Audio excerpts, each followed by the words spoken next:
आलेल्या सर्व गणेश भक्तांचे धुळे परिवारातर्फे सहर्ष स्वागत। यंदाच्या वर्षी सादर केलेला देखावा पद्मनाभ स्वामी मंदिर, तिरुवनंतपुरम, केरळ।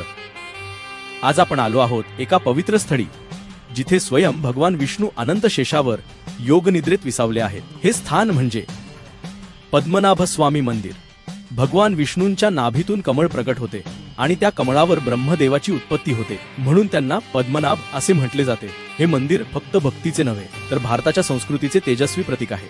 हे पद्मनाभ प्रभू, आपणच या विश्वाचे पालन करता आहात। आपल्या चरणी आल्यावर मनाला शांती लाभते। भगवान विष्णूंची अद्वितीय मूर्ती येथे भगवान विष्णू अनंत शेषावर योगनिद्रेत विराजमान आहेत। मूर्ती 18 फूट लांब असून ती 3 दरवाजांतून पाहावी लागते। पहिल्या दरवाजातून भगवानाचे मुख व हात, दुसऱ्या दरवाजातून नाभी व ब्रह्मदेवाचे कमळावरचे स्वरूप, तिसऱ्या दरवाजातून चरण दर्शन घडते। अत्यंत प्राचीन इतिहास।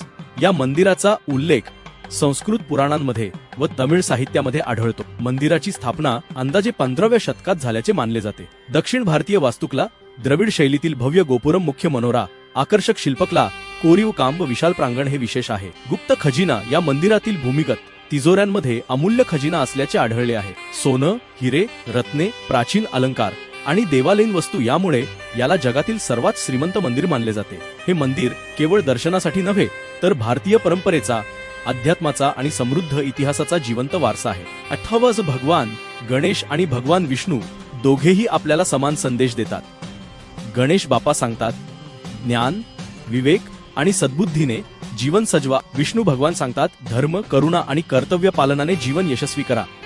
मग चला, या गणेशोत्सवात आपण सर्वांनी संकल्प करूया की विघ्नहर्ता गणपती आणि पालनकर्ता विष्णू यांच्या आशीर्वादाने आपले जीवन मंगलमय, समृद्ध आणि आनंदी हो। बाप्पा मोरया मोरया मोरया रे, श्रीमंत दगडूशेठ गणपती की जय। ओ श्रीमंत दगडूशेठ गणपती की जय। बाप्पा मोरया मोरया मोरया रे, बाप्पा मोरया